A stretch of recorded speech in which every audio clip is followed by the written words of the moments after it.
Assalamualaikum warahmatullahi wabarakatuh.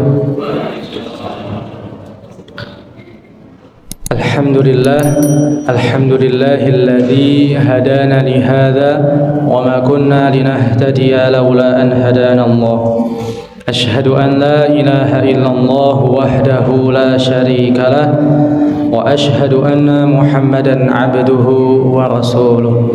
Allahumma salli wa sallim wa barik ala nabiyyina Muhammad wa ala alihi wa sahbihi wa man tabi'ahum bi ihsanin ila yaumil qiyamah. Qala Allah Ta'ala fi kitabihil karim, a'udzu billahi minasy syaithanir rajim. Ya ayyuhalladzina amanu kutiba 'alaikumus shiyam kama kutiba 'alal ladzina min qablikum la'allakum tattaqun. Wa qala Rasulullah sallallahu alaihi wasallam, man shama ramadhana imanan wa ihtisaban ghufira lahu ma taqaddama min dhanbi. Hadirin kaum muslimin jamaah salat Isya dan tarawih rahimakumullah. Pertama-tama marilah kita senantiasa memanjatkan puji syukur kita kehadirat Allah Subhanahu wa Ta'ala, karena atas limpahan rahmat, hidayah dan taufiknya kepada kita semua, kita dimampukan oleh Allah untuk hadir di majelis yang mulia ini. Insyaallah semuanya dalam keadaan yang sehat walafiat. Alhamdulillah.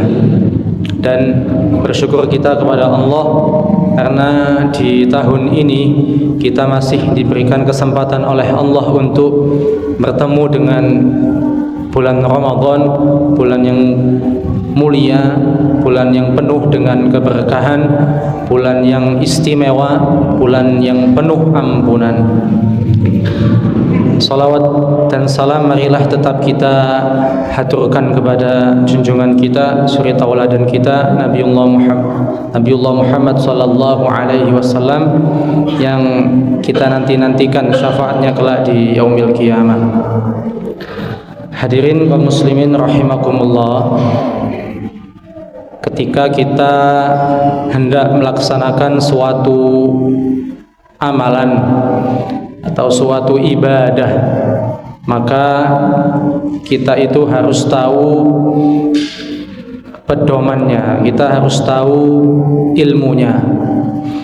Taruhlah ketika kita hendak melaksanakan sholat, maka kita harus tahu ilmu yang ada di dalam sholat tersebut, termasuk apa saja yang menjadi syarat sahnya sholat, apa yang menjadi syarat wajib sholat, kemudian apa yang membatalkan sholat, rukun sholat. Berikut juga kita harus tahu bacaan dan juga gerakan dalam sholat.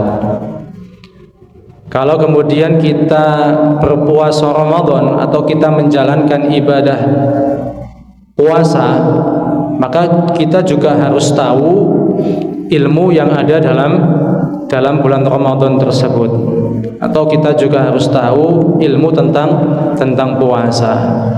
Apa saja yang kemudian menjadi keutamaan dalam berpuasa, apa yang membatalkan puasa, sunnah-sunnah ataupun anjuran yang ada ketika kita berpuasa Ramadan, sehingga amalan atau ibadah yang kita lakukan itu betul-betul kita yakini bahwa itu benar.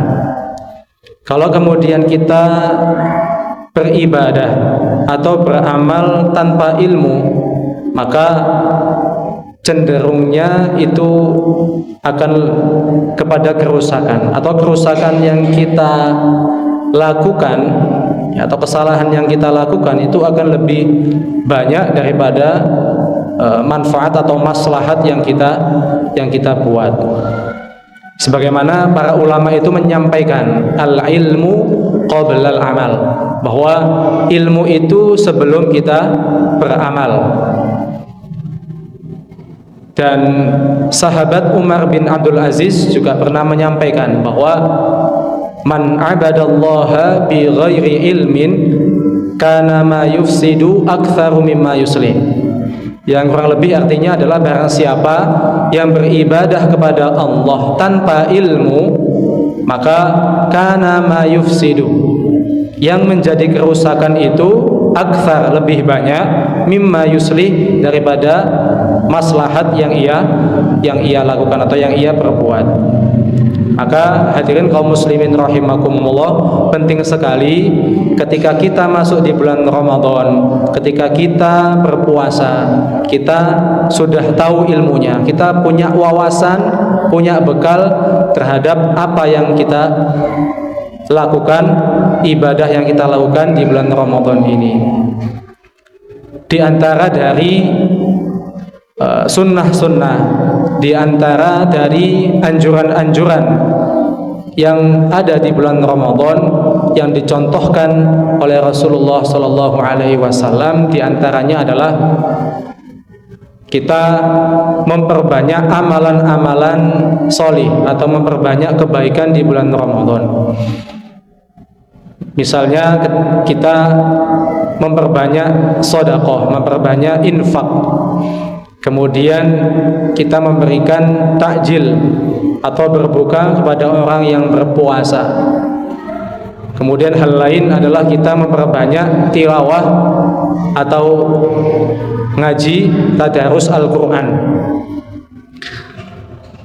Itu adalah salah satu yang kemudian dianjurkan oleh Rasulullah, karena Rasulullah sendiri, beliau adalah orang yang paling dermawan pada saat beliau di bulan Ramadan.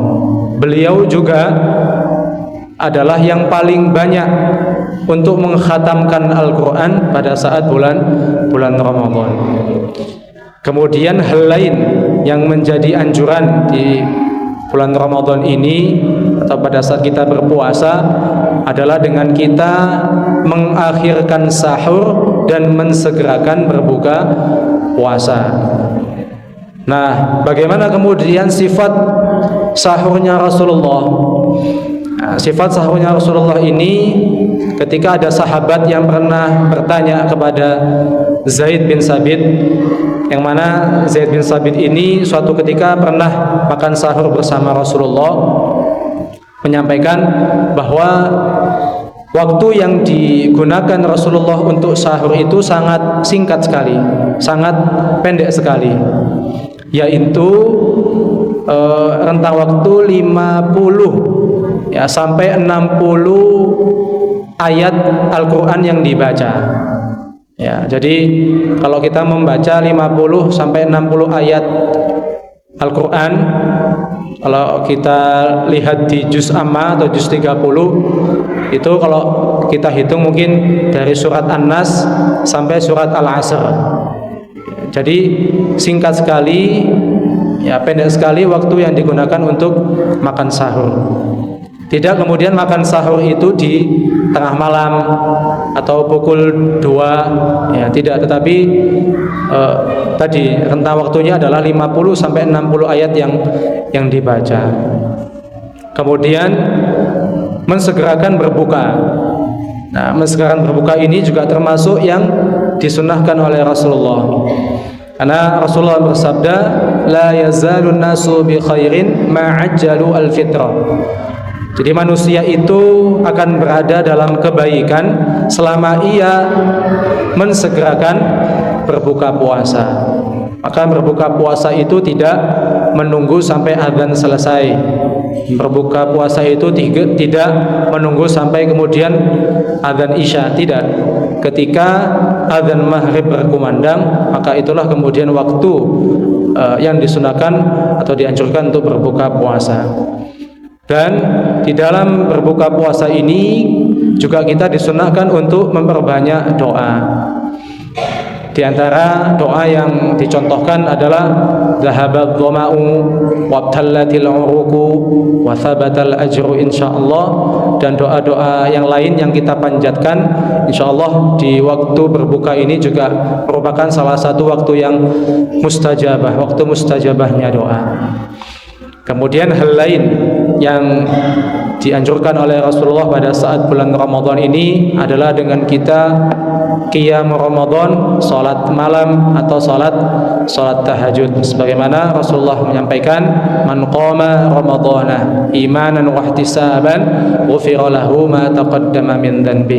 Barang siapa yang berdiri untuk melaksanakan salat qiyam Ramadan, salat tahajud atau salat tarawih, ya, imanan wa ihtisaban, yang didasari atas iman dan juga ihtisab, semata-mata mencari ridhonya Allah, maka ghufira lahu ma taqaddama min dhanbi, Allah akan mengampuni dosa-dosanya yang terdahulu. Kemudian hal lain juga yang dianjurkan selama di bulan Ramadan ini adalah dengan kita meninggalkan hal-hal yang sia-sia, perkataan yang sia-sia, perkataan dusta dan lain sebagainya, yang kemudian itu bisa mengurangi pahala puasa kita.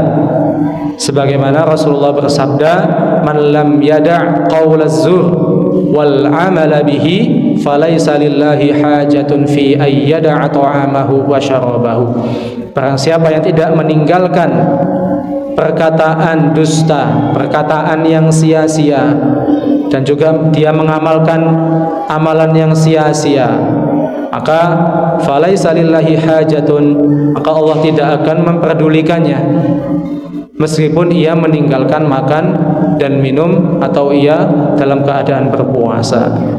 Maka dari itu kaum muslimin rahimakumullah, penting sekali di dalam bulan Ramadan ini adalah momentum kita untuk kita memperbanyak amal salih, untuk kita lebih mendekatkan diri kita kepada Allah Subhanahu wa taala. Karena memang puasa ini juga adalah salah satu ujian kita.